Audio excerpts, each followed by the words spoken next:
Thank you all for joining us today. I have the distinct honor of introducing the Master of Ceremonies for today, Amanda Nguyen. Amanda is the first Vietnamese and Southeast Asian woman astronaut.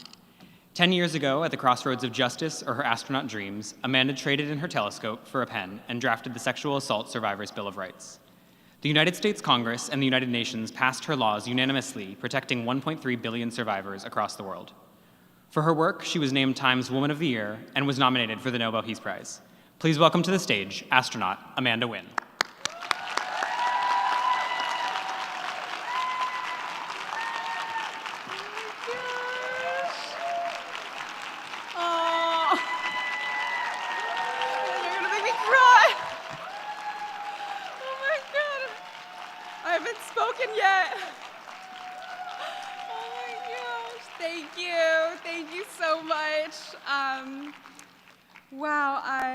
There are some words I have to start off first. So, Your Excellencies, distinguished guests, ladies and gentlemen, thank you so much for having me today. I still remember what it felt like walking out of the hospital after my rape kit procedure. I never understood the full definition of lonely until that moment. And now, when I look at this crowd, I am not lonely anymore. I see the mission of Poland, who has hosted this event for 10 years. I see the Spotlight Initiative, who uplift women's voices every day. And I see my friends at ELF Beauty. Thank you for your commitment to women in STEM. It's a far cry from that moment 10 years ago when I felt so powerless. I stand before you today as an astronaut about to fly. But it was not so long ago that I came here in this very same hallway with a very different label, a rape survivor. The first time that I walked into a rape crisis center, there weren't enough seats for us in the waiting room. I had intellectually known how prevalent sexual violence was, but I didn't understand it until I became a survivor. If I was struggling so hard to save my rape kit, and I had a Harvard Law professor helping me, what was everybody else doing? And that's when I realized that I had a choice. I could accept this injustice or rewrite the law. And one of these choices is a lot better than the other. So I rewrote it. I made another choice.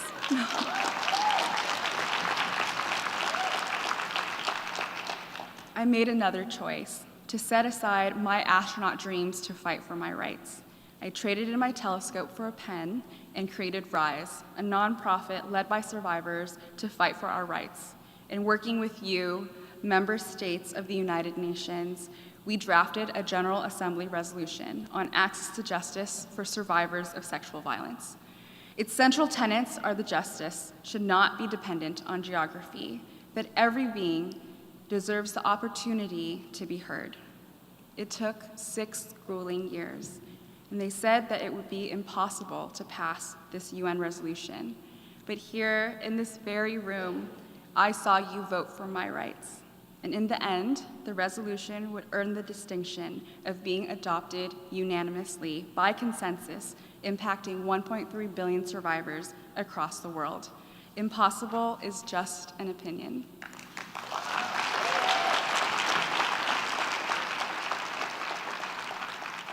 Gender-based violence continues to be a barrier for women in STEM. A 2018 National Academies of Science report found that over half of women faculty, staff, and students have experienced sexual harassment. The future of innovation depends on breaking these barriers. And the truth is, for the estimated 35% of women on Earth who are survivors of sexual violence, access to justice is a necessary prerequisite to true peace. This is a peace that we all, world leader, ambassador, advocate from every corner of the globe can help deliver. We can hold up a light to this darkest corner of human experience and allow survivors at last to be seen, to be heard, to be believed, and to be empowered. When people ask me where I got the strength to rewrite the law, I say, my mom. My mom was a boat refugee. She swam so I can fly, crossed the ocean so I could touch the sky. She looked to the stars for freedom. That heritage inspired me to study the stars at Harvard and NASA. When I started, I promised myself that I would return. I didn't need to sacrifice what I love to do good. And now, after a decade, that dream is coming true. As I prepare to space, I'm coming back here alongside women astronauts and male allies to hold the door open for others. Astronauts ring a bell before boarding their spacecraft. It's an adoption of the nautical tradition of ringing aboard sailors when they board a ship. When I ring my bell, I'll be thinking of my family, my uncle and my cousin who became sailors to learn how to navigate the sea. I'll be thinking of my mom. She came on a boat, and now we're on spaceships. And I'll be thinking of her, the girl I was before I was hurt, the girl I made a promise to that I would not forget her dreams. To the 1.3 billion survivors, we can heal, survive, and thrive. And if the law is unjust, we can rewrite it. We can honor the person we were before we were hurt. Her dreams still matter, and no matter how outrageous they are, like flying to space, they can still come true. I remember what it feels like to feel lonely, but no one is powerless when we come together, and no one is invisible when we demand to be seen. So thank you so much for seeing me today.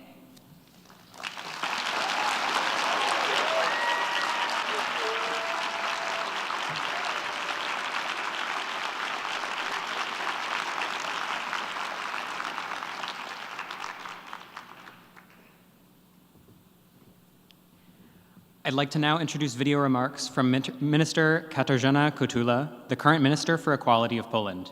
In addition to her role as a Minister for Equality, Minister Kotula is a member of the Polish Parliament with a background in social activism for women's rights, family affairs, and persons with disabilities.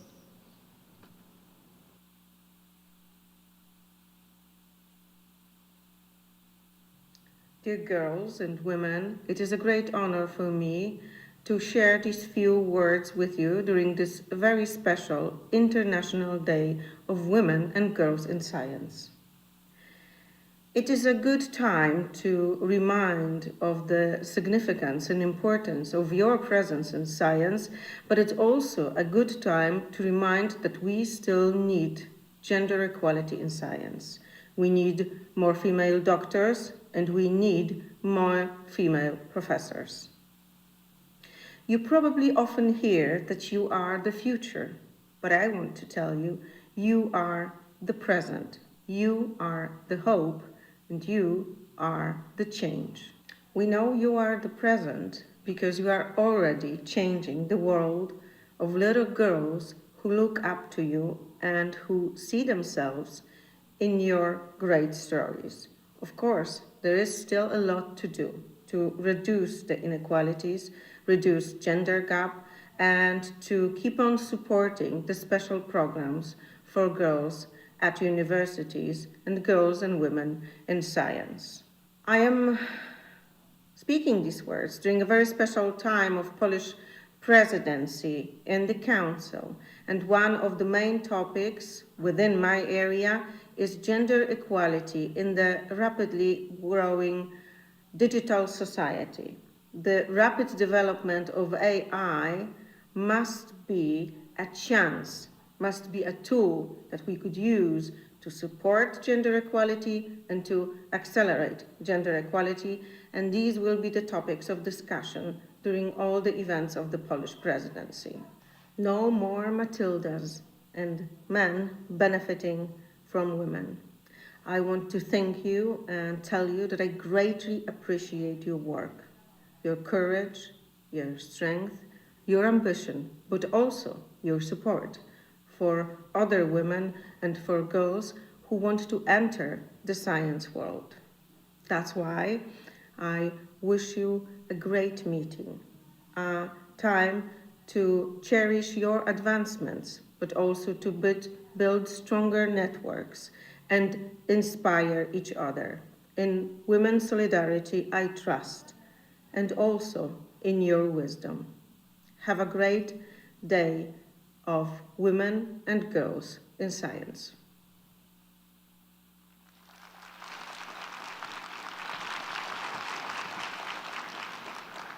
Now that my speech is over, I'm not going to cry anymore. Thank you, Minister. Next, I'd like to welcome Koye Adeboye, representing the Spotlight Initiative.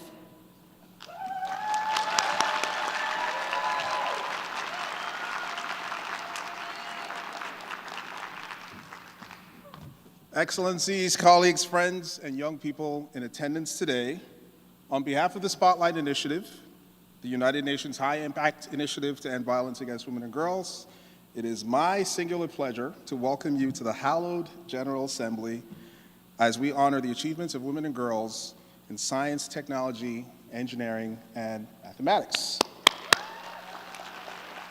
On this 10th International Day of Women and Girls in Science, we celebrate the remarkable women driving progress in STEM, many of whom are in this room today. But at the same time, we must acknowledge the systemic barriers that they overcame to be here, and the disproportionate challenges that women and girls continue to face. At least 1 in 3 women and girls worldwide will experience some form of violence in their lifetime, at home, at school, on the way to work, or at work. Those in male-dominated fields are often even at higher risk. In cutting-edge fields like artificial intelligence, only 1 in 5 professionals is a woman. A 2022 study found that 1 in 2 female scientists reported experiencing sexual harassment at work. The impact of this violence and discrimination is immense and far-reaching. It strips individuals of their fundamental rights, deprives our communities and societies of their contributions, and it hinders our collective human progress. At Spotlight Initiative, we have seen firsthand what is possible when women and girls are allowed to thrive in STEM. From developing mobile video games that help young people prevent bride kidnappings in Kyrgyzstan, to the drafting and adoption of laws and policies that criminalize tech-facilitated online violence, to talent incubation programs like the FGM Hack Lab, which has identified more than 300 tech-based solutions to combat female genital mutilation all across Africa. None of these innovations, absolutely none of them, would have been possible without the ingenuity, expertise, and lived experience of women and girls.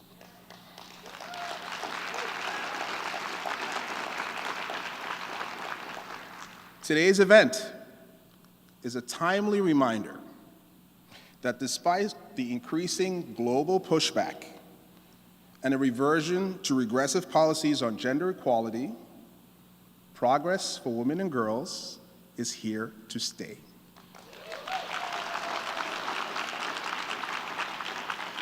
At the United Nations Spotlight Initiative, we will not waver in our commitment to ending violence against women and girls in all its forms, everywhere it exists. Our resolve is strengthened by the knowledge that this work is needed now more than ever. And to those of us in this room, and to the folks that are watching the transmission online, let us all join hands to ensure that every woman and girl has the opportunity to achieve her dreams, here on this earth, or in space, or in anywhere in our universe. Thank you.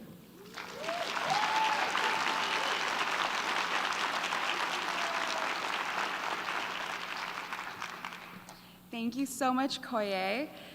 Now I'd like to introduce Kory Marchisotto, the Chief Marketing Officer for e.l.f. Beauty, to introduce a special video that we created together about women in STEM.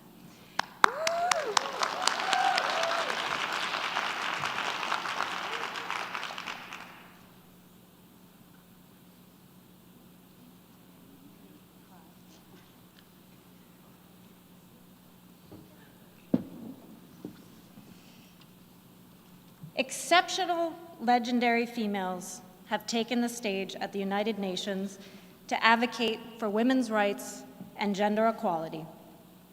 Among them, Eleanor Roosevelt, Hillary Clinton, Michelle Bachelet, Emma Watson, Malala Yousafzai, and our host, Amanda Wynne.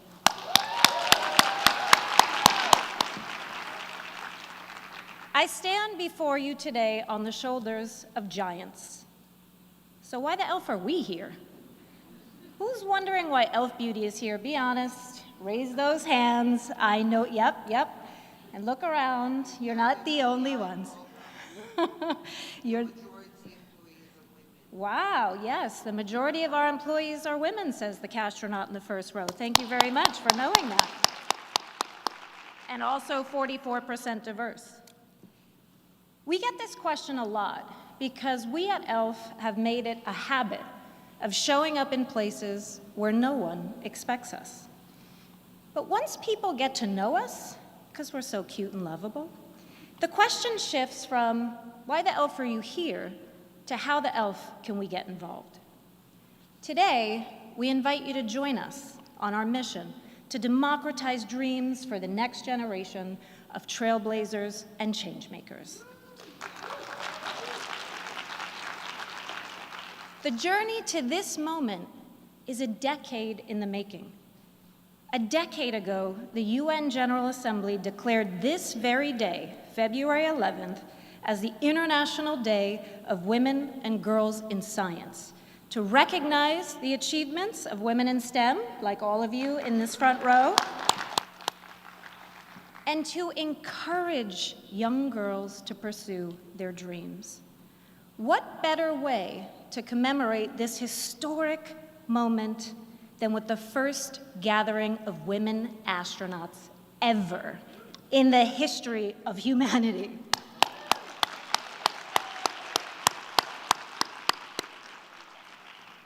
Perhaps most importantly, let's celebrate the triumph as much as the journey. What we see is the accomplished astronaut. What we don't see is the journey to becoming one. The trials and tribulations, the shining stars of progress are what make the journey the illuminating constellation. The journey of RISE is a beacon of that progress. RISE was born to disrupt. It's in their DNA. RISE began 11 years ago to bring equality to sexual assault survivors. With the seismic shift of passing more than 83 laws. 83 laws. Let's give it up for 83 laws. RISE has become a beacon for every to drive democracy, scale hope, and create change. RISE symbolizes the immense power a small group can have when they rise up together to change the world. ELF was also born to disrupt. It's in our DNA. ELF began 20 years ago to make the best of beauty accessible to every eye, lip, and face. It transformed a category that was once only available to the happy few to sparks of joy made accessible to the happy many. And as our host Amanda says, joy is the most radical form of rebellion. Over time, ELF's renegade spirit became a symbol of the overlooked and a champion of the underdog, a beacon for the democratization of access to beauty, to equity, to boardrooms, to playing fields, and to dreams. The dreams that so many little girls have of becoming athletes, like Billie Jean King, astronauts, like the beautiful women staring up at me right now, or executives like me. How the ELF do we do that? ELF, empowering legendary females. By using, applause is always welcome. By using the ELF platform to rise up people like Amanda, amplifying their journey with surround sound and spotlights and a constant state of grand finale fireworks to inspire the power of possibilities in others. Amanda Wynn was born to disrupt. It's in her DNA. A social entrepreneur, a civil rights activist, a Nobel Peace Prize nominee, Time Woman of the Year, the founder and CEO of RISE, and the first Vietnamese woman astronaut to ever travel to space. In the words of Amanda, impossible is just an opinion. Yes, Amanda, fortune favors the bold red lip.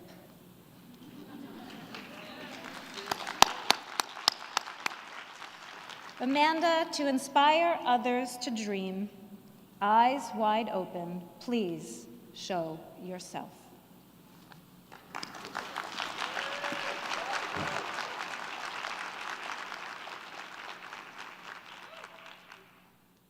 I was headstrong. I questioned a lot of things.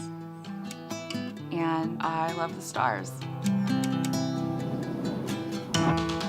My mom and her siblings escaped Vietnam as boat refugees, and they used celestial navigation in order to find their way to freedom. So the stars were always really deeply meaningful. My childhood dreams were to be an astronaut. If I'm gonna use my blink of an eye in this universe, I'm gonna make it matter.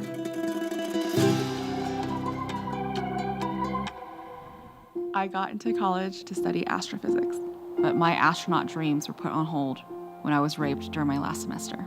And I was outraged when I discovered that my rape kit could be destroyed by the government at 6 months. And the more that I tried to find out where the DNA from my body was taken, the more I found out how broken the criminal justice system was.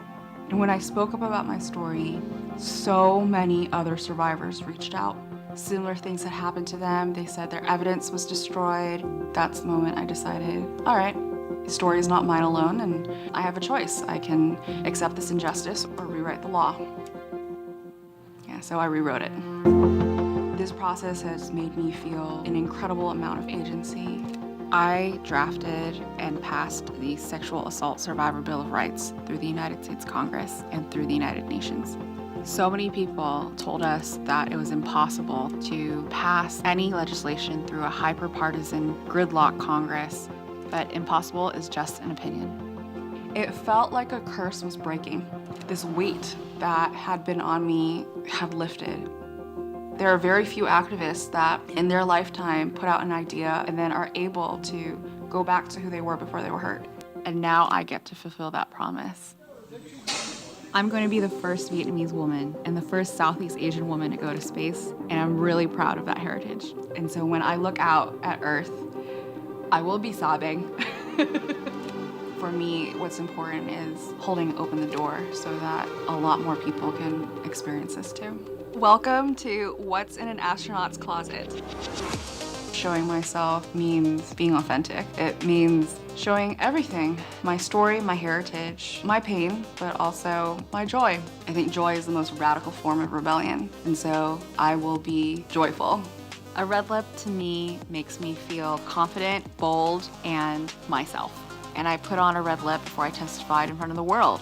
It means not only that you are in the room and that you have something to say, but it means that you are there for yourself. I want everyone to know that you can stand up for what you believe in and also still achieve your dreams, no matter who you are or where you're from.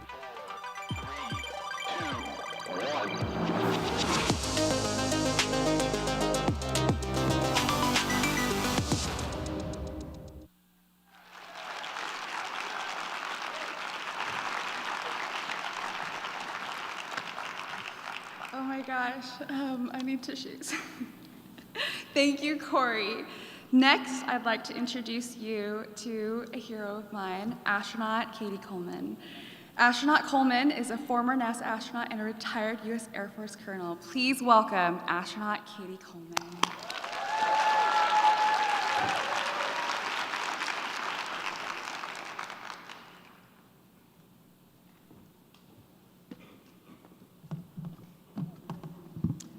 It's a pretty special place to be, up here. And it's a really important day today when we're celebrating women and girls in science. I was on the train yesterday trying to make little videos, and one of them started, I'm going to New York City, and I'm pretty sure I'm going to meet some people that are going to save the world.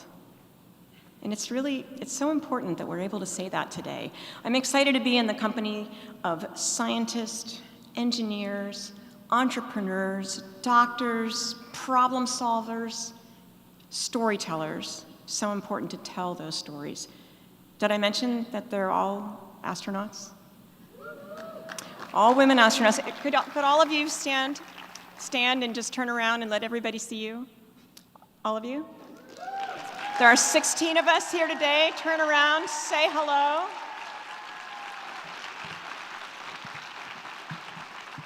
Because these really just might be some of the people that help save the world. All of us went to space in different ways for different amounts of time with different goals, and yet having been more than 50 miles above the Earth and looked back and seen it, it's what we share that's much more important than any of those small differences that I don't even know why they're printed in the paper sometimes. Because we've looked back, and if you were alive in the past bunch of years here, we saw you. You were here. We were looking down, and there is nothing like that perspective, which means a different thing to all of us, to really help you understand and be clear about what's important. And so that view that we all share is so important. And I'd like to, look back at how we got that way, and I can only give you my own story, and I urge you to look up all these other women that are here, and even more folks that you're curious about, is that I'm a chemist, originally a scientist out of MIT.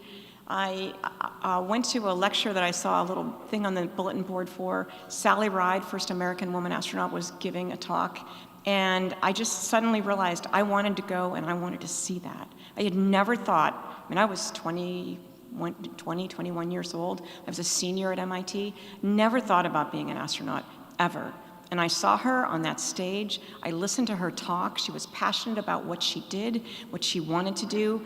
And I thought, wow, maybe I could try to have that job. And representation, I think, is really powerful. It's not necessary for everyone, but it certainly was necessary for me. It doesn't fix everything, but it does change the range of options that you feel like you can imagine, let alone reach for. And in a very matter-of-fact way, Sally shattered assumptions that I didn't even know that I had. Even though I'd grown up in a family of explorers, I never imagined that one of them could be me. And it's not just, I don't think, representation, it's about feeling welcome. And I think everyone sitting in the front row here has been to a meeting where either you're already in the room because you arrived early, which is actually never me, okay? Or you come into the room late, or you're at the table and there's people that kind of look at you like, not like mean, but they clearly wonder why you're there, what you bring. And it's a certain kind of friction, that this idea that you always have to speak up and say so very loudly in a language that somebody else can understand what you would bring to solving problems and achieving a mission. And so it's a certain kind of friction, and I think all of us can be part of the way that we eliminate some of that. When I interviewed to be an astronaut, Ray Seddon is one of the original 6 women astronauts in the US, and she came over to me during the social and she said, Cady, I just want you to know that, we're a community here. We take care of each other. And I'm not talking about the women, I'm talking about the whole astronaut, mission control, every single person that you meet here at the Johnson Space Center, they're gonna be part of your community. And whether, you have, these kinds of goals or these kinds of goals, you wanna have a family, all those kinds of things, we are here for you because we are a family. And that really, the fact that, it was literally like, I see you, we see you, and we think that you could belong here. And it meant the world to me. And I did go on to have 2 shuttle missions. I spent almost 6 months up on the International Space Station.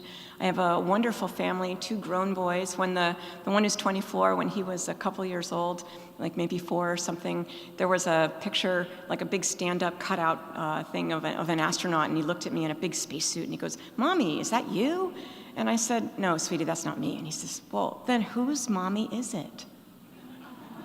So we can achieve change, and we need to, and we need all of these voices, because as a planet, we have challenges, and those challenges are always under threat. I've been thrilled to be here with so many, but I would say that when I was leaving MIT, I remember hearing something that Sally Ride once said, which was when she was first asked about being, the first woman to go to space. Her answer, how did she feel about that? Her answer was, well, I thought we'd be a little further along by now. And when I was leaving after a 24-year NASA career, I thought that too. And it's not that I didn't actually, really love and admire and, work with just amazing people. I mean, we really meant the world to each other, and we have to work together in a way that, our lives are at stake. And so we really have to be able to work together, trust each other, all those things. But it still wasn't a place where people in this room, people in the front row, could show up and just be themselves and be accepted as part of the team without just having to do more. So when I left, I wrote a book to capture some of the things that, even though NASA was the best place to work in the whole entire government, and I would go back in a minute, I would go back to space in a minute with any of these people, and at the same time, I wrote this book because if these things can happen in the astronaut office at NASA, nothing terrible, like in terms of some of the things that have already been discussed today, but things that are wrong because they discourage people from realizing that they can be themselves. And now, in the present, we have changes that are going to take away the structure that reminds all of us of our unconscious bias. I have it. You have it. We can only be ourselves, but as long as we continue to listen and to look and always try to learn and approach as just a crew member that, on a mission, I think that we can get there. At the heart of it, any good team, any team that is going to solve this world's challenges is built on diversity of opinion.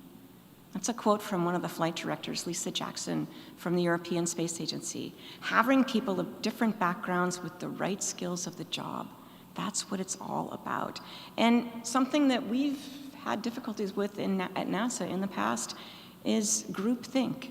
Everybody thinking, there must be a reason why no one has discussed the elephant in this room, at this conference table, in this meeting, where you really just think, are we really not going to talk about this? And we cannot afford to have rooms that are like that, where any idea, and especially out of the box, different from the one that you might have or everyone else at the table has. When you have that different idea, that is how you become one of those people that help save the world. So today, more than ever, we need a critical mass of women and men, everyone in all kinds of scientific and engineering roles to move the mission forward. And so how do we do that? Well, how can we have hope? Because these are dark times, and I'm very excited about being here today. I don't have a lot of confidence that in a few years our numbers will be any greater.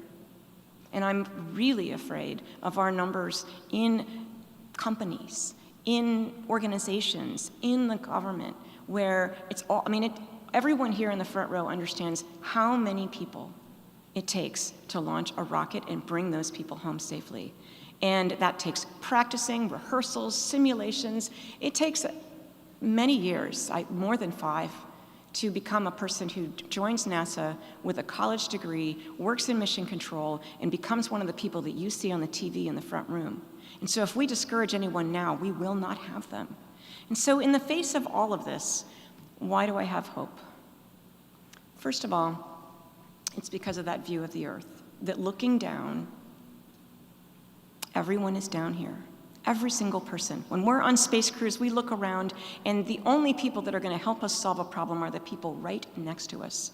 Well, here on Earth, our Earth is a spaceship. And when you look to your left and you look to your right, those people are on your crew. People outside these doors, people you haven't met yet, these are all the crew, because all of us are the crew of Spaceship Earth. And by using that kind of idea of astronaut thinking, like, what can I do? What are my resources? Who can help? We are going to get there. And I have hope because today we are not just a few people. Women in the earlier days, women who made history, who were innovators, who solved problems, they did that mostly alone. And we only find out about many of them in newer history books, where people take the trouble to go back and find the discoveries that should inspire the whole world. And so they were isolated, but today we are more. And we are more connected to each other and to means of communicating and telling our stories. And most of all, the biggest thing that gives me hope is that it is not just us. It is not just women. It is not just scientists, engineers. There are so many people now that can be our allies. People who, I mean, in one way that we end up with some of these allies are that there are people who've grown up looking at us, and they have partners. They have daughters. They have granddaughters. And even though they were never the people that saw us in that conference room, they want our world for their partners, daughters, and granddaughters. And so find the people that you don't agree with. Find the people who don't see you. Introduce yourselves. Assume that everyone has good intent and they want to be part of the solution. And in that way, as the crew of Spaceship Earth, we're going to do just fine. Thank you.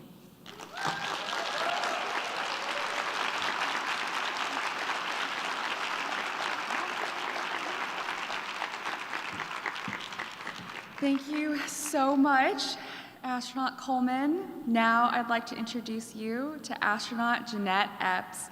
Astronaut Epps is a current NASA astronaut who recently returned from an 8-month-long science mission to the International Space Station. Please welcome Jeanette Epps.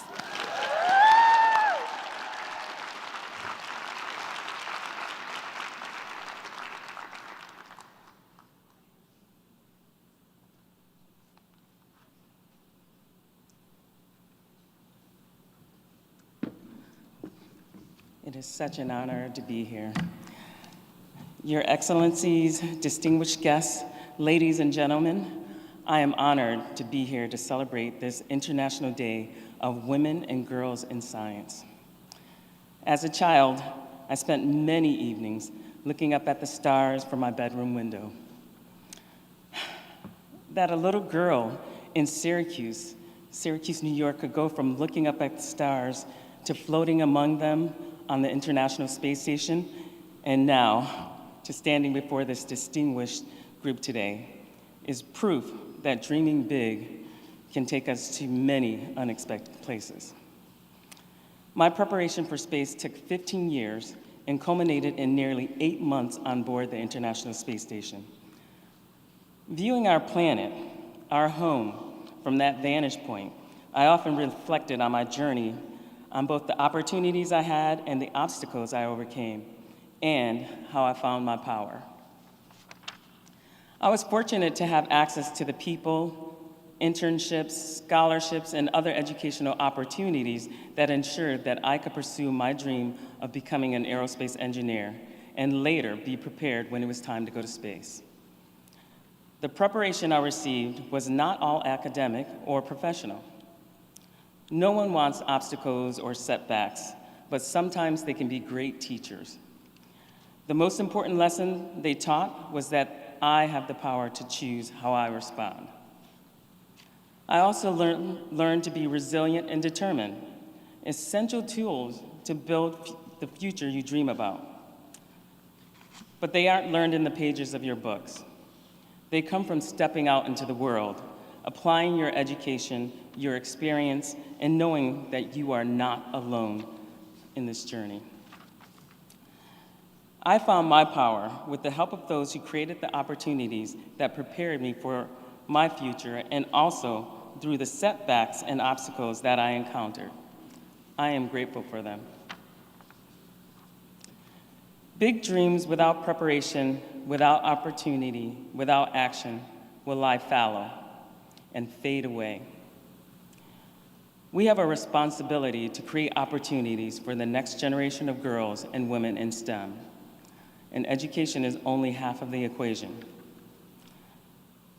To the generation of women currently in the sciences, I say to you that we have a personal mandate to create opportunities for access to education, to mentorship, and to provide the encouragement necessary for these young women to launch their dreams.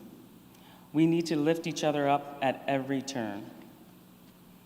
To this group assembled here today, let us commit to building a world where 51% of the population is not excluded from solving the problems that affect us all. To the young women listening, be tenacious, be fearless. I encourage you to do the work so that you are prepared for opportunities when they arise. Lastly, know that you are not alone. We are here today cheering you on, and we will celebrate your successes throughout your journey. Thank you.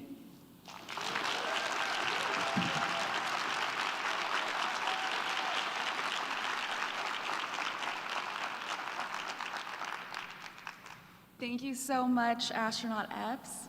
Now, please welcome astronaut Amelie Schoenenwald.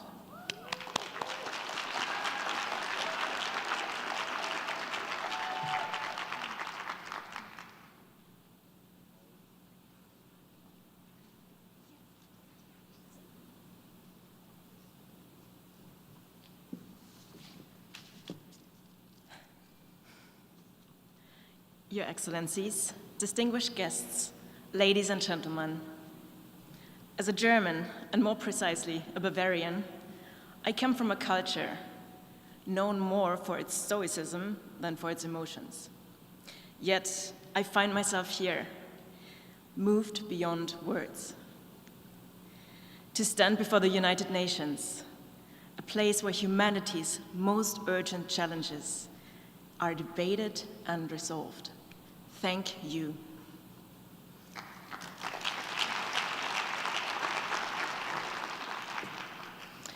My name is Amelie Schoenenwald, and I'm a scientist. I'm a business strategy manager, and I am a member of the European Space Agency's Astronaut Reserve. That means that I do not know if I will ever fly to space, and I do not know if I will ever even receive the full basic training. And yet, in many, many ways, my mission has already begun. My mission is to inspire, to reignite the spark of curiosity, optimism, and ambition in as many people as I can. And my journey led me through over a decade of vivid life working in laboratories, followed by several corporate positions of increasing seniority. However, my life was also constantly slowed down by self-doubt.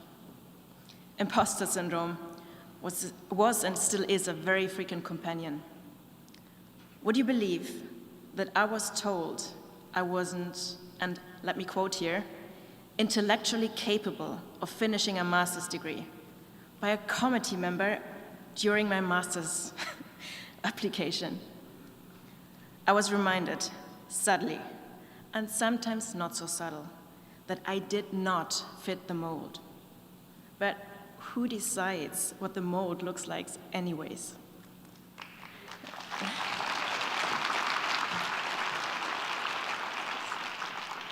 And luckily, a very powerful companion, my insatiable hunger for exploration and learning, an intrinsic human trait, fueled my persistence to still push through.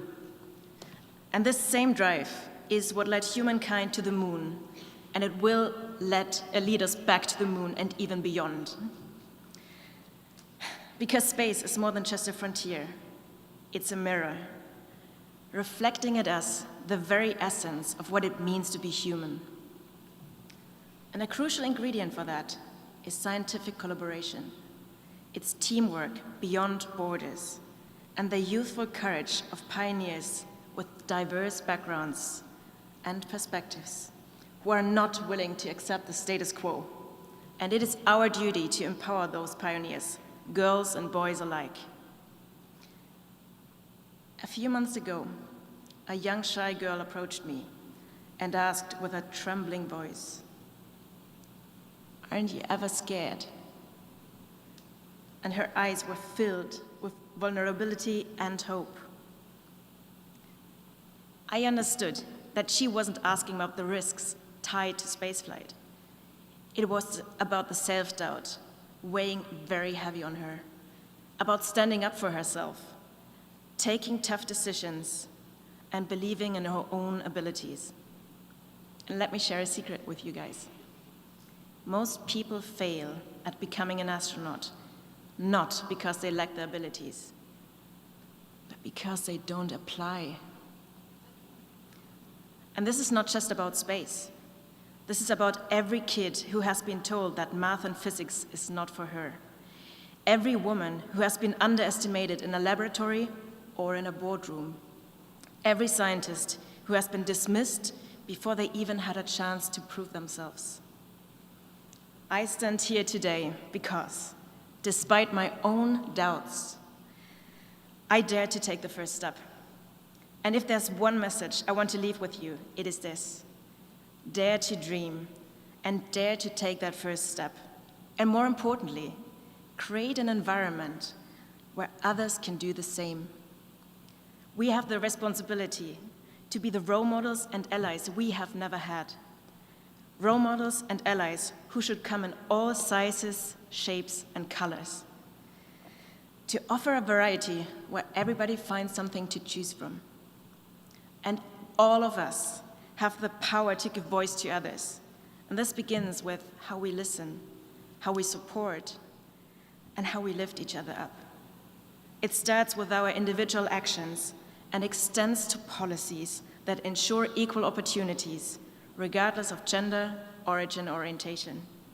And it is our responsibility to nurture and inspire the current and next generations to tackle humanity's greatest challenges together, from climate change to global inequalities, but also from driving business success to raising children. I may never be assigned a mission to fly to space, but if my journey has inspired even one person to pursue their dreams with boldness and determination, then I consider my mission accomplished. Let us dare to create a future that is worth striving for, and let us rise together by lifting each other up, because in the end, we are all astronauts aboard the same spaceship, our lovely planet Earth.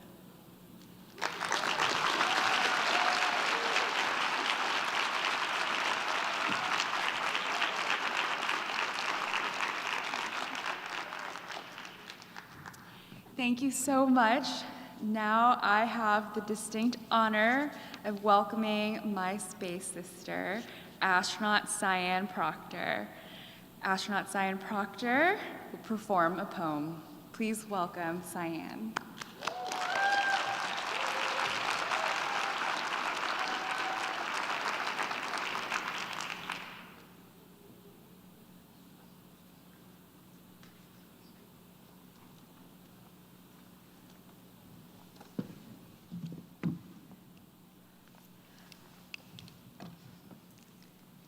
It is a real honor to be here today to celebrate International Day of Women and Girls in Science with all of you. In February of 2021, 4 years ago, I wrote a poem expressing the kind of world that I want to live in. And that poem won me a seat to space on Inspiration 4, the first all-civilian mission to orbit, enabling me to become the first woman commercial spaceship pilot and the only woman of African-American descent to ever be a mission pilot.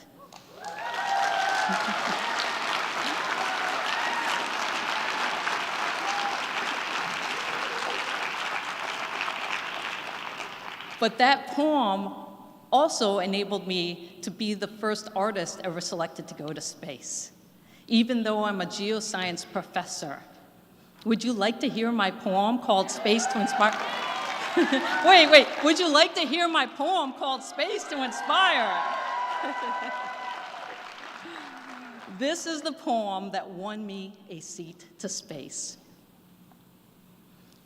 You've got space. I've got space. We all have space to inspire. That's why we dream of going higher and higher. But what is space if you can't breathe? Let's stop sucking out the air of our humanity. We have a moment to seize the light. Earth from space, both day and night. We have J for justice, to ignite the bold. We have E for equity, to cut past the old. We have D for diversity, to end the fight. We have I for inclusion, to try to make it right. A Jedi space to rally behind, a universal force so big it binds. Inspiration to change the world. A new beginning for us to hold. It's not about you. It's not about me. It's about space to inspire for all of humanity. Science, technology, engineering, and math, sending us out on the explorer's path. But don't forget the arts, the heartbeat of time. Consider sending a poet who knows how to rhyme.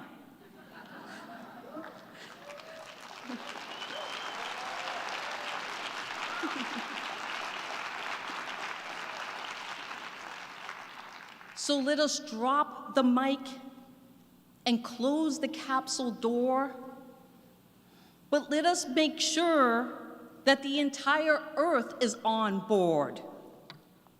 Our collective space to inspire is what we need. A global inspiration for all of humanity. Thank you. And always let your Earth light shine.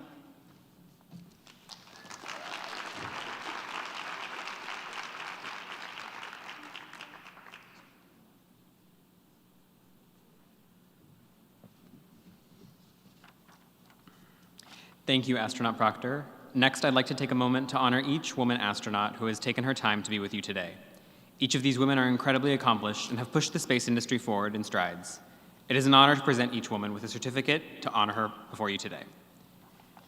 Honoring astronaut Cady Coleman. Please put your hands together in honor of the extraordinary achievements of astronaut Cady Coleman, a two-time NASA astronaut who went to space on flights STS-73 and STS-93.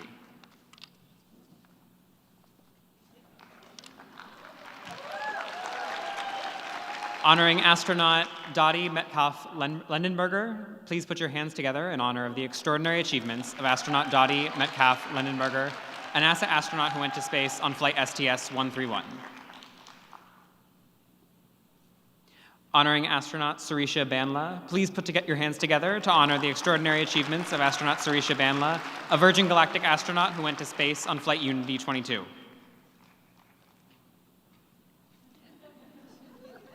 Honoring astronaut Sian Proctor, please put your hands together to honor the extraordinary achievements of astronaut Sian Proctor, a SpaceX astronaut who went to space on flight Inspiration 4. Honoring astronaut Audrey Powers, please put your hands together to honor the extraordinary achievements of astronaut Audrey Powers, a Blue Origin astronaut who went to space on flight NS-18.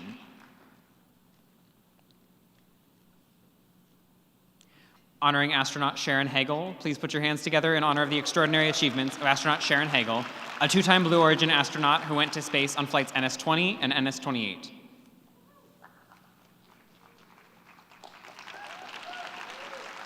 Honoring astronaut Jamila Gilbert, please put your hands together to honor the extraordinary achievements of astronaut Jamila Gilbert, a Virgin Galactic astronaut who went to space on flight Unity 25.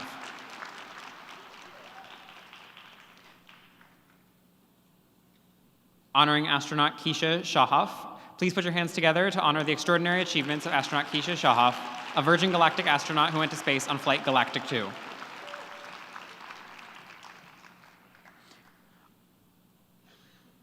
Honoring astronaut Lena Borozdina, a Virgin Galactic astronaut who went to space on Flight Galactic 6.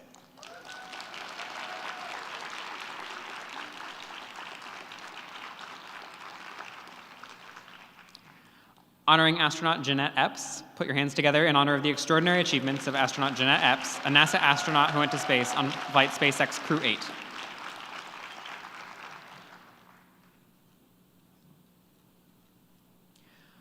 Honoring astronaut Nicolina Elric. Please put your hands together to honor the extraordinary achievements of astronaut Nicolina Elric, a Blue Origin astronaut who went to space on Flight NS-26.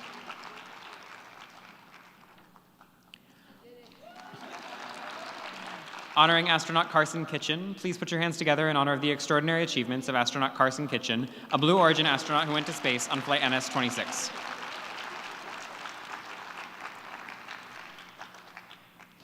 Honoring astronaut Amelie Schoenenwald. Please put your hands together to honor the extraordinary achievements of astronaut Amelie Schoenenwald, an astronaut in the ESA Astronaut Reserve.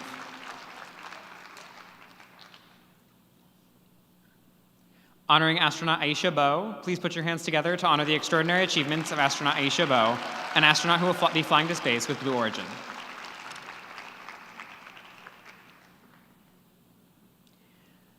Honoring astronaut Shana Pandya.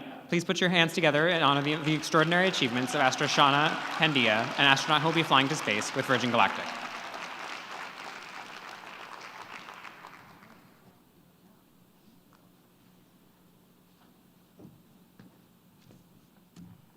Thank you, astronauts. Now I'd like to introduce you to Bill Nye. Bill is a science educator, engineer, author, and inventor.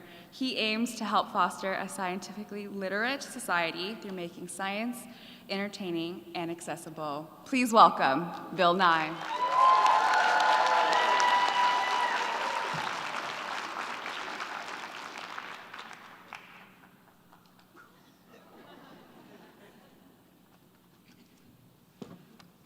Greetings, greetings, greetings. Your Excellencies, distinguished guests, ladies and gentlemen, it is my honor indeed to address you this afternoon. Today, here at the United Nations, we celebrate the outstanding women who've helped blaze trails above the sky. And I'm honored to share the room with so many of you. Thanks to space explorers like the West Area Computers, Melba Roy and Katherine Johnson, along with early programmers like Margaret Hamilton, these are careers in space exploration open to women today that were nearly or completely impossible for a woman to pursue even 20 years ago. These women left the world better for all of us. And then there is you all, the very special job of astronauts. It takes an aptitude for math and science, physical fitness, and especially years of hard work. What's amazing about all of these women is that they accomplished something so difficult while operating in a system that was not designed to see them succeed. I'm proud to have the chance today to salute these trailblazers. But meanwhile, we must also underscore the need to create professional, safe work environments for women in science, technology, engineering, arts, and math, and ensure that we enable future women to excel. Because along with astronauts, there are countless jobs that require technical skills, scientific approach to problems, and a passion to explore. If we don't include women in technical fields, we will not be able to sustain our human species here on Earth. We will not have enough minds engaged in our global challenges. In the coming years, we will need to innovate. And especially, we will need to resolve our differences and our conflicts fairly. Promoting fairness for the public good drives so much of the mission of the United Nations. The role of women in exploration, science, and governance is near and dear to me. My great-grandmother marched in the suffrage parade in Washington, D.C. in 1913. My mother was one of the U.S. Code Girls, working to win the World War by deciphering what the enemy was up to and apparently convincing to do things by accident. And later, after raising a family, my mother marched in the Equal Rights Amendment Parade in 1978. 4 years later, my mom subscribed to Ms. Magazine, hyphenated her last name, and received her doctorate degree. My great-grandmother and my mother were extraordinary women. If they were alive today, they would be very, very proud of you, and nevertheless, very, very frustrated by the lack of respect and opportunity that is still so much a part of your workday. The world has changed since my grandmother's day, since my mother's time, but it hasn't changed enough. We are living during extraordinary times. On the one hand, humankind has devised means to look farther and deeper into the cosmos, to know more of our planet and our place in space than ever in human history. But on the other hand, there are more than 8 billion of us living here on spaceship Earth, and a great many do not have enough to eat. Their futures are anything but secure because of conflicts and war. They do not have the means to receive and embrace an education. They live under extractive governments, while the developed world continues headlong into changing Earth's climate faster than we will be able to adjust to those changes. This is where women in space come in. You have the opportunity to save the world for us. Everyone who has flown in space reports the overview effect. When an astronaut sees our unique and wonderful world from beyond the sky, they are, by all accounts, changed. They come back with a renewed, deep respect for the fragile nature of our world. Understand, I haven't received that. I applied to be an astronaut 4 times, but didn't make it. You see, in a way, they see what you and I down here can only imagine. It's common enough for people who have even a rudimentary awareness of climate change to say, we need to save the Earth. Well, people, the Earth is going to be here no matter what we do. We want to save the Earth for us humans. For that, we need to provide clean water, access to renewable, reliable electricity, and access to electronic information, education for everyone in the world, worldwide, the internet for everyone on Earth. So today we celebrate the women working in science, technology, engineering, and math, providing scientific curiosity, technical expertise, and especially passion. You all will make the world better for all humankind. You are leading us, and thank you. Thank you, astronauts. Working together we can, and we shall, dare I say it, change the world.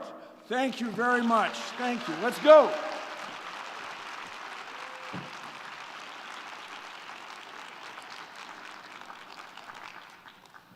Thank you so much, Bill. Next, I'd like to introduce you to someone who's very close to my heart, Terry Crews. Terry is an actor, television host, entrepreneur, and philanthropist who fights human trafficking and modern slavery. In 2018, I had the honor of testifying alongside Terry in front of the United States Congress on behalf of sexual assault survivors. And it is truly an honor to speak alongside him once more today. Please welcome Terry Crews.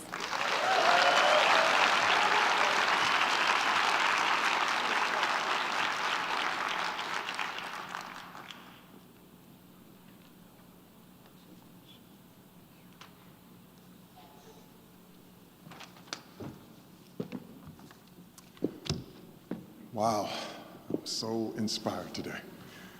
Your Excellencies, distinguished guests, ladies and gentlemen, it is an immense honor to stand before you today at this Assembly of Nations, where the voices of the world converge to inspire change. I am here not just as an actor, an artist, or a former athlete, but as a survivor, a father, a husband, and a man who has wrestled with, confronted, and overcome the toxic narratives that shaped me. Toxic masculinity is not just a buzzword. It is a global epidemic. It crosses borders, cultures, and generations. It teaches boys that vulnerability is weakness, that dominance is strength, and that empathy is somehow unmanly. I was raised under this belief system where emotions were buried and silence was celebrated. It shaped my career, my relationships, and for a long time, it defined me until it didn't. I am a survivor of sexual assault. When I first spoke publicly about my experience, many people asked the same question that Senator Dianne Feinstein asked me once directly. Why didn't you fight back? And my answer is simple. Because survival shouldn't require violence. For centuries, we have equated masculinity with control, with power, with the capacity to dominate. But true strength, real, authentic strength, is rooted in self-control, in empathy, and in the courage to stand up. Not just for yourself, but for others. When I was assaulted, I felt powerless. Not because I lacked physical strength, but because society had conditioned me to believe that if I wasn't fighting, I wasn't a man. That lie keeps countless survivors, men, women, and children, silent, shackled by shame. But silence is the real enemy. Silence breeds impunity. Silence protects the perpetrator, never the victim. Being a male ally isn't about rescuing women or speaking over them. It's about listening. It's about amplifying their voices, not replacing them. It's about acknowledging the barriers they face, barriers we as men often do not see because we do not have to climb over them ourselves. Women face systemic violence, discrimination, and harassment, not because of who they are, but because of what society allows. And the uncomfortable truth is this: men are often both the problem and the solution. We must take responsibility, not just as individuals, but as cultures and institutions. We must dismantle the belief that manhood is defined by control, aggression, or dominance. We must teach our sons that respect is non-negotiable, that consent is mandatory, and that their value is not measured by how much power they hold over others, but by how much they uplift those around them.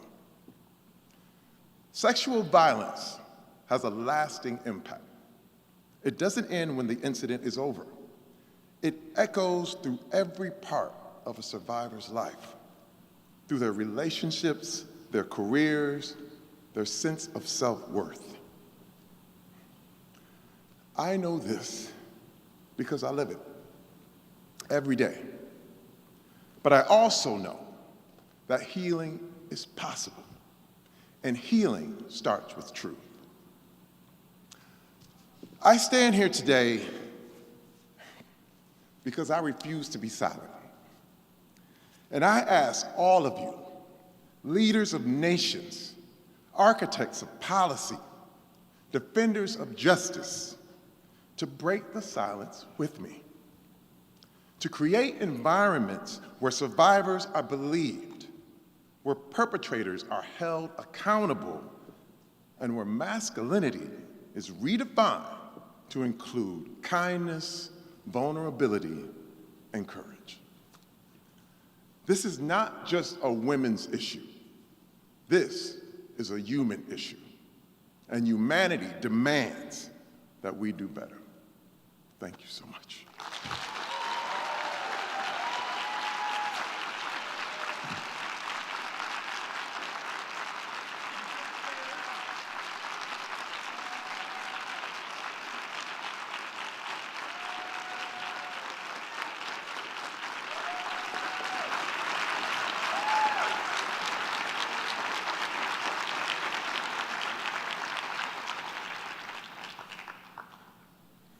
Thank you, Terry.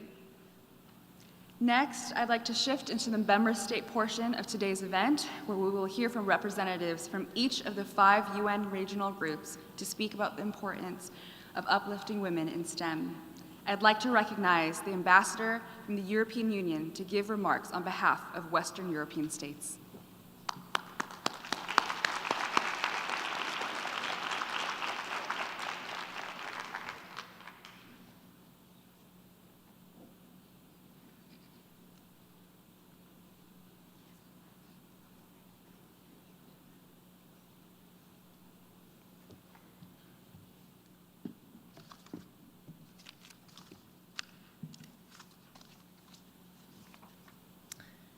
Good afternoon, Excellencies, esteemed colleagues, and most importantly, the extraordinary women who have dedicated their lives to science, technology, engineering, and math, STEM, even beyond our world. As we gather today to celebrate the International Day for Women and Girls in Science, we are reminded that gender equality is pervasive. To tackle this challenge, I would like to highlight gender inequality is pervasive. To tackle this challenge, I would like to highlight 3 key points. First, the leaky pipeline effect. The data is clear. Despite girls and young women making up the majority of science graduates at bachelor's and master's levels, a significant gap remains and emerges as they progress in their academic careers. On this day, we as EU are releasing the latest She Figures report. It's an EU report assessing the state of gender equality in research and innovation. The report sheds light on the persistent challenges that drive the gender gap, including the fact that women leave these career paths due to insurmountable barriers that hinder their progression. The second element I'd like to stress is the importance of diversity. Diversity is essential to achieving excellent research and addressing persistent societal challenges. We need the best minds in the world to work together. Diverse teams bring unique perspectives and life experiences, fueling the creation of more inclusive and effective solutions that benefit everyone. Third, the need for cultural and institutional change. We can all break down traditional gender stereotypes and structural barriers with inspiring role models, coaching and mentorship opportunities, targeted initiatives. Decision makers in educational institutions and research and innovation organizations have a responsibility to create a gender equal, safe, and inclusive organizational culture where the needs for diverse people in different life circumstances are met. Joining this effort, the EU is actively promoting gender equality in research and innovation through various initiatives. One of our key instruments to drive institutional change in research and innovation organizations are the gender equality plans.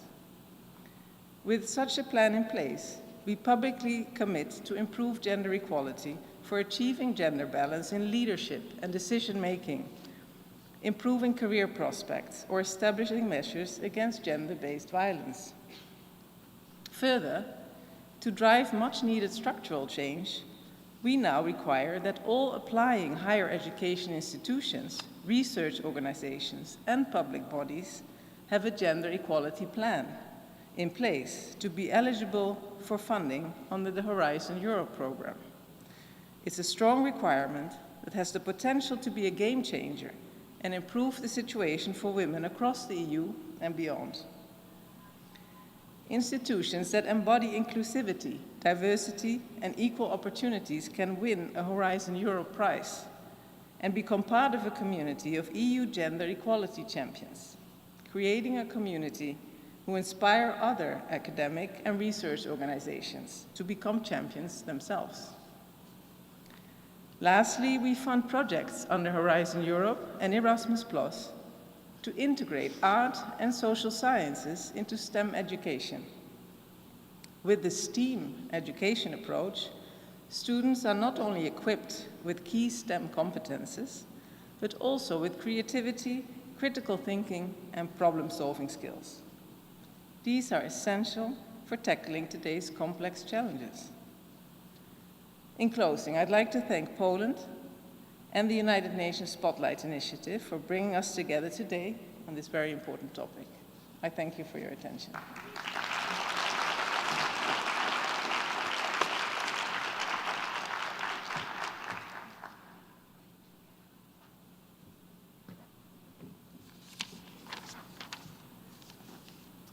Thank you, Ambassador, for your statement from the EU. Next, please welcome the Ambassador of Poland.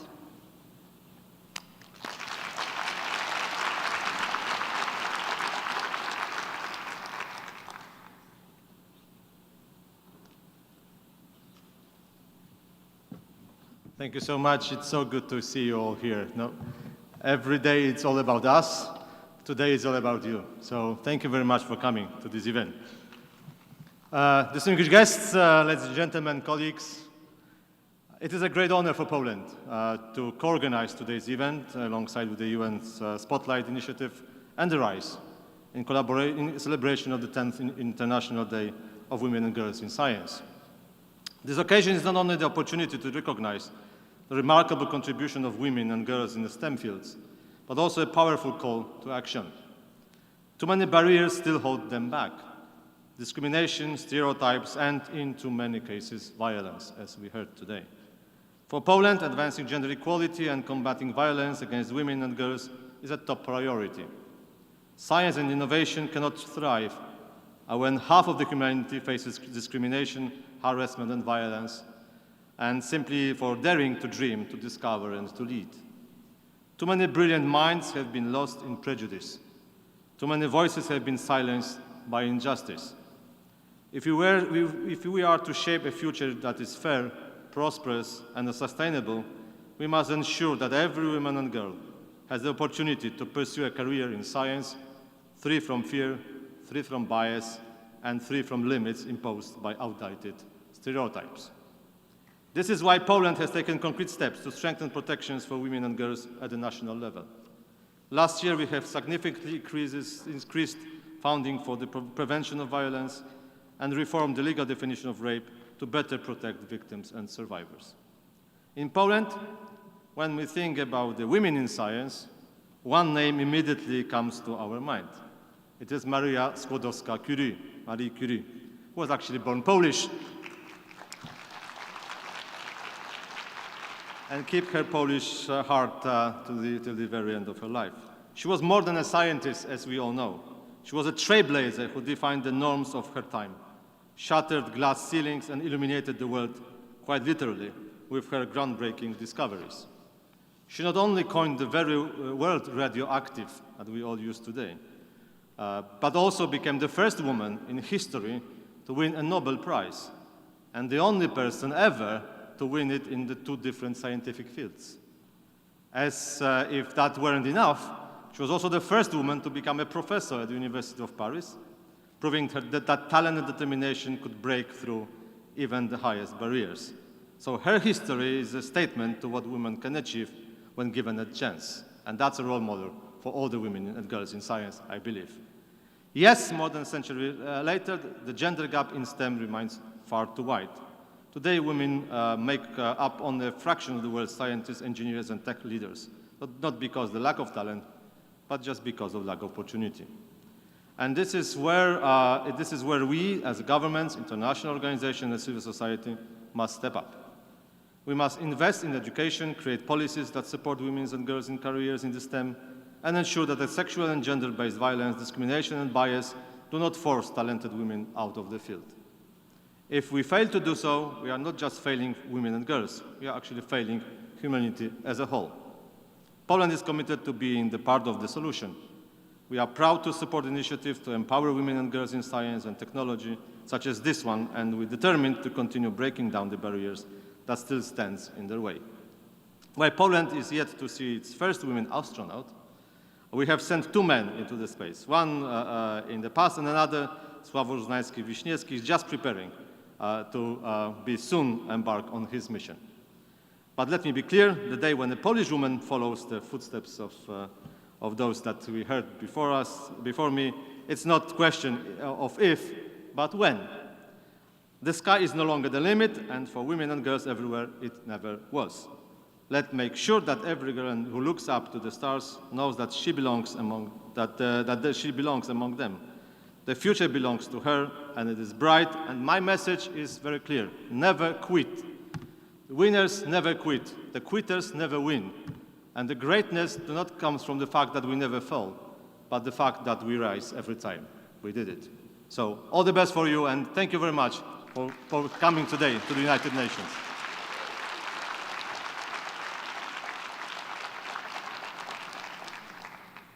Thank you so much, Ambassador. It's truly an honor to partner with you for this event. Next, I'd like to recognize the Ambassador from Chile.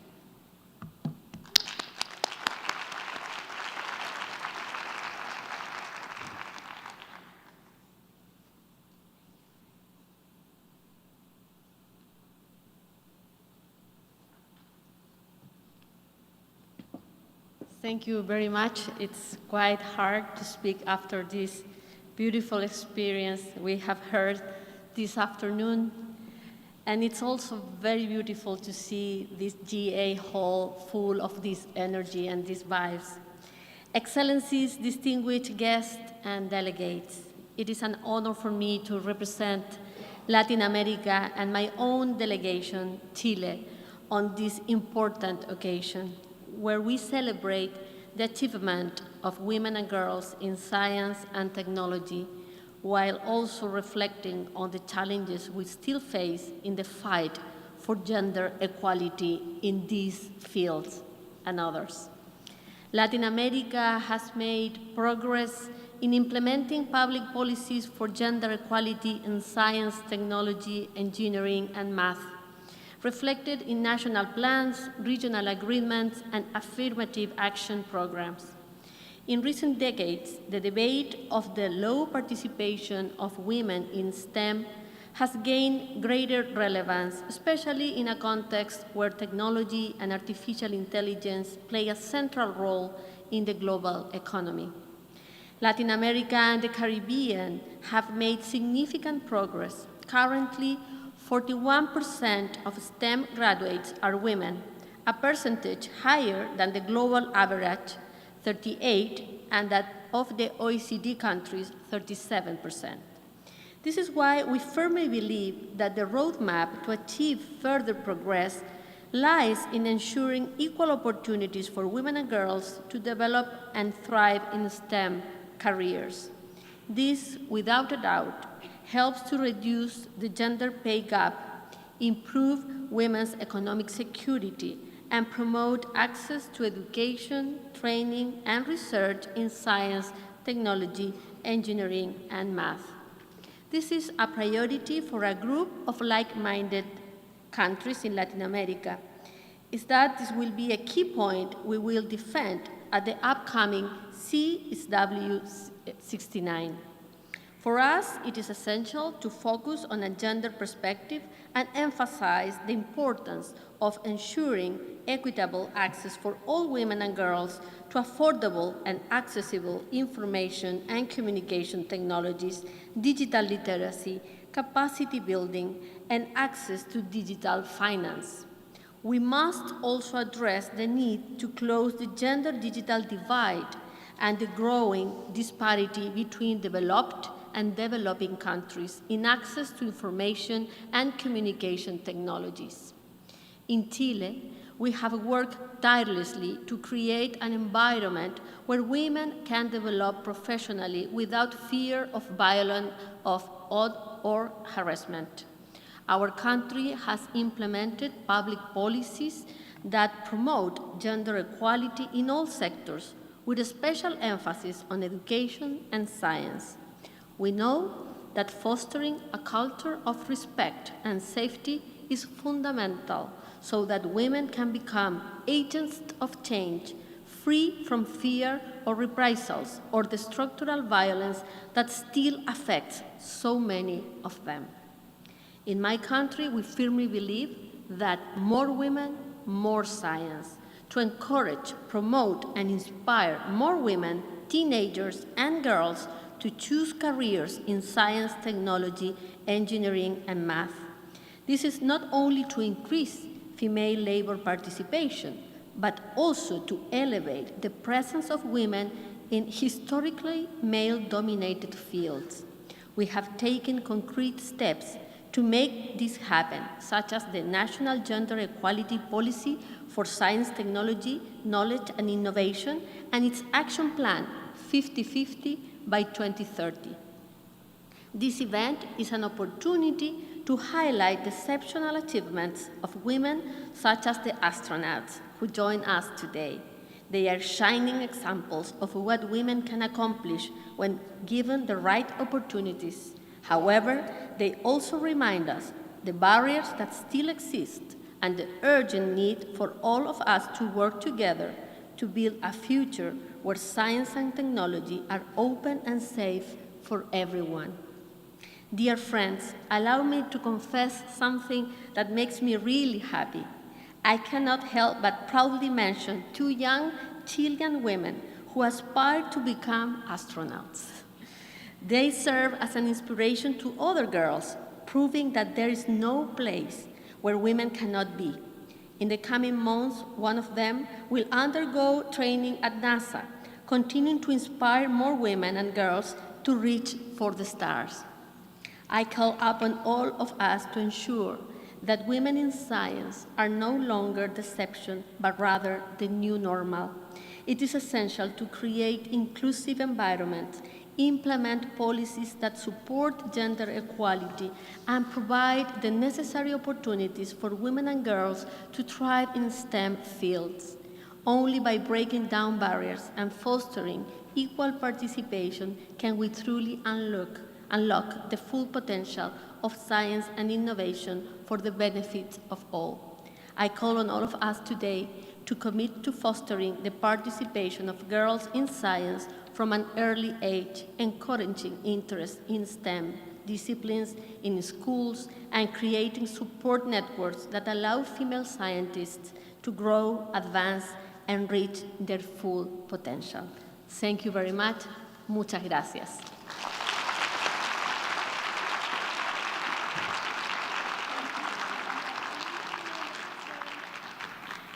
Thank you so much, Ambassador. Now for the last, but certainly not least speech, I have the very distinct honor of welcoming the Ambassador from Vietnam.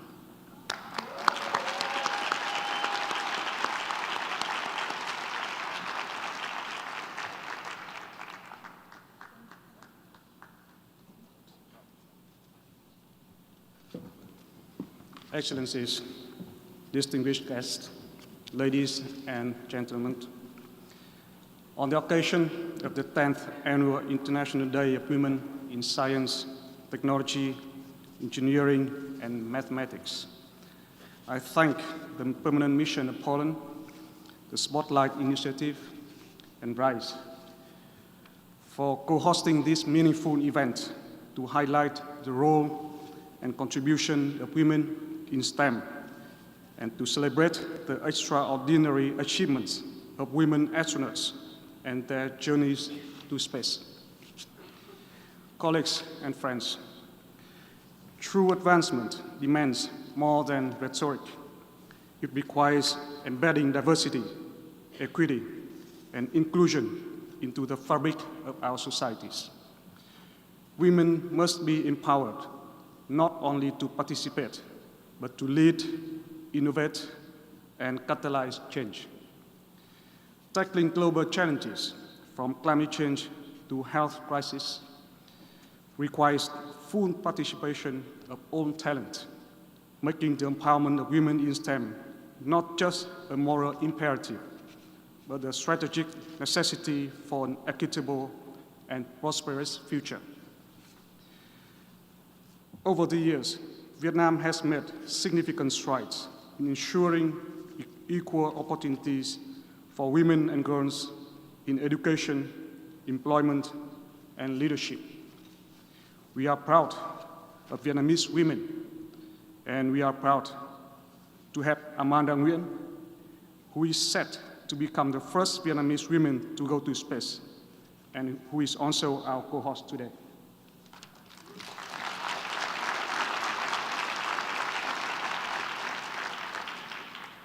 Amanda's story and her upcoming journey to space inspire us all and serve as a powerful symbol of what women can achieve and strive for. Ladies and gentlemen, there's still much work to be done. Women continue to face disparities in researching, funding, career advancement, and representation in high-profile journals and leadership roles.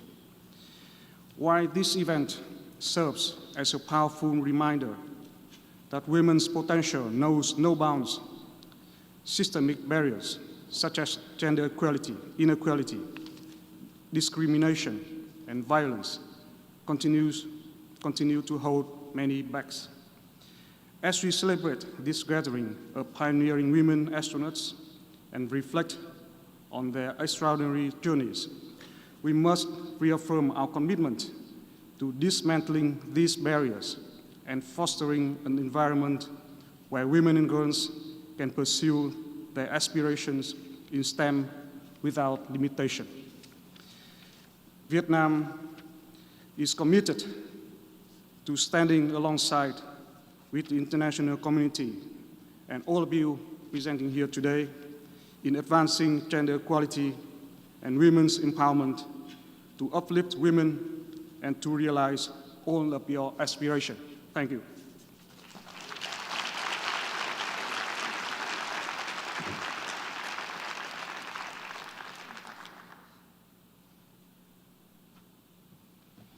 Thank you so much for being here. Thank you, Ambassador. Thank you to our partners at the Mission of Poland. Thank you to the Spotlight Initiative. And of course, I want to thank our special guests, Terry Crews, Bill Nye, and all of our astronauts. If you please put your hands together and thank them.